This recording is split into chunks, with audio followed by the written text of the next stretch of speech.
Pilda noaptea în pădure. Odată într-o vară un tânăr se plimba prin pădure. Nu a mai reușit să ajungă până la el acasă și a înnoptat acolo. A început să plouă. Tânărul s-a băgat sub un pin și a aprins focul. La început, cât a ars focul, tânărul a fost liniștit. Dar când a început să ațipească, iar focul s-a stins, a început să-i fie incomod. Bătrosnea o creangă undeva, ba vântul fremăta pe vârfurile pinilor, ba din adâncul pădurii se auzeau niște sunete de neînțeles. A început să își amintească tot felul de povești de groază despre incidente petrecute în pădure și l-a furnicat prin tot corpul.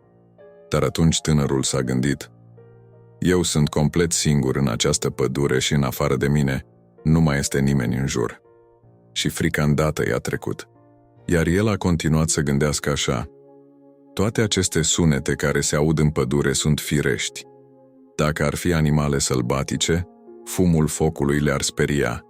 Deci acestea sunt doar temerile mele personale. Chiar dacă se va întâmpla ceva, mă voi gândi atunci ce trebuie să fac.